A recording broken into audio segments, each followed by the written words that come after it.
Hi, welcome to One Word a Day. I'm Sophie, your pilot into the universe of Chinese. We are going to continue our journey in discovering one new Chinese expression a day. Yesterday, we talked about the phenomenon of the veins all of a sudden show up on your skins. So Chinese call that 青筋暴起. And this 暴 actually, besides the rapid original from the sun exposure, right? And then it has this turbulence, this rapidness, and it also referred to quick temper, violent. So 青筋暴起, when I was using this language, I always envision this somebody all of a sudden get so enraged that they have veins running on their face or something, like somebody super unhappy that they become so veiny. But 青筋暴起 not necessarily means temper, not necessarily means emotional cost. It could be like a physically challenging that you have to pump a lot of blood all of a sudden to supply your muscles. So that's the phenomenon when it happened too. Okay, so that's 青筋暴起. Today we have 青黄不接. Totally different. It's not about human body anymore. And this 青, you see the last one is a blue vein, blue tendon, right? It's the vein, the color blood vessel, right? It's kind of a bluish, and that's 青. But today I translate it as green, because it's about the green crops before they ripe. The crops, the farm fields, the color of farm fields before they get harvesting season, that's the color of 青. So it's a versatile Chinese character. So 青黄不接. Huang, of course, is the ripening crop color. That's the harvest color, right? That's the yellow. So we have green yellow here to represent the two seasons of farming. And then 不接, not connected. We'll get into it later. Okay. 青, again, review of this live symbol. Trident means plant. First horizontal line means ground level. Second horizontal line is an indicator, it's an abstract thing. It's not a depiction of a physical world, but it's kind of finger pointing on the frame of the language to mean, okay, it's the root that we're pointing to. So this is a rooted plant still growing above the ground. So that means something still has life in it. So this is a life symbol. And the bottom is our mining. You're looking at the mining hole there, kind of a squarish. So it's a structure, man-made structure to keep the opening of the earth stay open so that miners can go down underground. And this dot in between means there are minerals, there are things that are valuable to you. So this mining practice or abstracted into that. So mining, a lot of times in ancient times when the color, like a pigmentation of fabric or drawing, right, of objects that you want to color it into a certain color, controlled color, the color source came a lot of times underground. So this mining picture just means it's mined material that can be used as a pigmentation, is a coloring process. And then it's the color of life. Color of life could be water or plant. So this ancient times Chinese doesn't distinguish it's a watercolor or mountain color. They use 青 to mean the color of life. I'm savoring this moment of color of life. I really enjoy it. So 青 in contemporary Chinese, as a language user, this is a versatile color, right? So it's hard to envision if it's a green or blue. So how I see it is by what other characters is pairing it with, right? So if it pairs with yellow, 青黄不接, in this phrase, we're talking about a farming activity, talking about the fields in the farm, then you can naturally plug in the image of how field color looks like. And that's the color of 青 in this phrase. So that's green color. Huang is yellow. Again, we have the farm field, which is this space cut like a quadrant, cut into quarters. Okay, so this vertical line, horizontal line, that is field, simply because ancient times, the farm fields are oftentimes cut into smaller quarters between different households, or it could be between different landscapes, because farmland was limited.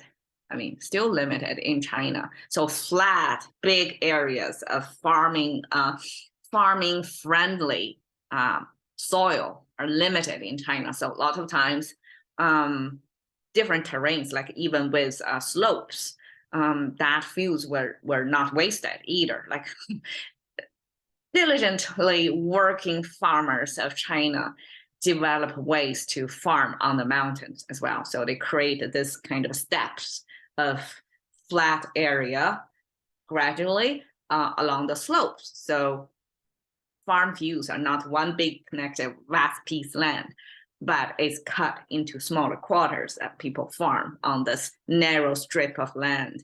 However works, just so that we can have enough crops to feed enough mouths, people. So that's farm. And then we have this 20 sign. 20 in ancient Chinese is already a pretty big sum. Not like today, right? Today we talk about billions. B is already a small number. We're talking about the T and the G. That's like a million times than B already. But in ancient agricultural society, lives are simple and numbers are smaller. 20 is already some big sum. Okay, so 20 come from this cross, which is ancient roping with one knot tied in the middle. So I guess people cannot remember, like don't want to burden themselves if things get more than 10, right? So when it's reached 10, it got a knot on the rope. It's kind of bookkeeping back then. And then when it reaches another 10, the second knot on the rope. Because a smaller numbers than 10 probably can memorize it, but kind of as a permanent record, you tie the note so you don't burden yourself to remember things. That's my understanding, my imagination of ancient practice. So two of them, 2 tens, that's 20, right? And then it's connected at the bottom to make it one unit. So eventually that becomes 20. And then we have this cone shape. Okay, we have to understand here, we're representing fire, which is a 3-dimensional and a fluid irregular shape, right? So in Chinese, how to abstract that? We use this cone shape, that's the main body of the fire. And then we have like 2 strokes, like sparkles out of the main body that kind of depict this eruptive or volatile fire behavior. Like it's not connected all together in one, regular shape, geometric shape. No, it's super nonlinear, undepictable almost. So Chinese use this random dots outside the main body to mean it's a sparkle, it's energy burning, right? Okay, so 20 fires over the field that depicts the color of yellow, because when the farm fields turn yellow, so things are riped, right? Ready to be harvested. That's when the farm field turned this golden color that looks almost like fires everywhere. So color of fire is kind of yellow. So 20 of yellow on the farm field, and 20, of course, is not exact 20. That's the the gazillion of Chinese back then. So many fires in the fields. So that's colored yellow. So we have 2 farming seasons, when things are green, when things are yellow, and they're not connected. Okay, sounds like alarming, right? Indeed, this is alarming alarm to people. Bu have this drapey symbol on it. So somebody say it's like a bird, kind of aerodynamic, almost shooting upward. And the first horizontal line is the sky. Sky is the limit, and the bird try to reach the limit, and that forms a picture of this bird refuse to go down back to the ground. So I don't have so far a better explanation, but I like this bird persisting to go close to sun. It almost feels like Greek mythology about somebody make up wings chasing the sun, right? So Eastern culture have this bird chasing the sun, going to the limit of the sky. Similar, but that somehow continued in the language as negation. 接, okay. Left and right. Left is a hand symbol, 5-finger hand this time. And the right side is 切. So apparently 切 is a sound maker, but it has a meaning as well. 切 has the woman symbol at the below. So you can see women have their hand crossed like this, right? Have hips. So that's a depiction, that's the abstraction of woman, what woman means by the woman's look, like natural anatomy with a hip, and behavior like a social discipline of hand folded and being super submissive. So, okay, both elements compose what definition of woman is. And then the top part is, somebody said, is ancient corporal punishment tool. So it's hard to imagine because we don't, maybe one day I can come across the historical record of how that tool looks like, but this shape, when you see this, is a punishment tool. So its function is to inflict pain on human body, like a physical pain. So that physical pain paired with woman, and it turned out to be your non-wife status woman that you possess. Does it combine? Or, okay, so apparently ancient practice, a man of a certain status can afford multiple wives, but only one wife as the original, or has the wife status, has the, I guess, socially acknowledged wife status that carry, because the future of your fortune mostly are going to pass down to this wife's babies. That's the class distinction, I guess. So for women, for men who does have extra resources to afford multiple wives, but one is wife, the others are just women in his life, and the relationship is totally different. Okay, not like in our contemporary understanding. So this character means, this corporal punishment means it's the type, it's not the type, but it's a category of woman that got susceptible to such corporal punishment because they were captured as slaves before. So these are not like fully legally independent women, I guess. They were kind of like a slave woman that cannot defend themselves. So their human rights, on the human rights scale, they are halved, or I don't know, not fully granted. So, but men still own them in their life, and this is considered 妾. This not 妻. 妻 is who you officially, ceremonially, and socially acknowledged through a ceremony, right, to marry into your household, carrying your offspring and your fortune continuation. But 妾 is somebody who you own somehow, and you have a relationship, you own them. You're like their boss almost, right? So that's the 妾. And of course, if 妾 can look super hot or super nice, they may be promoted. So there are different rankings of 妾 as well. Just like, the most dramatic example is the man of the country, which was the emperor back then. So the emperor got this ranking system of 妾.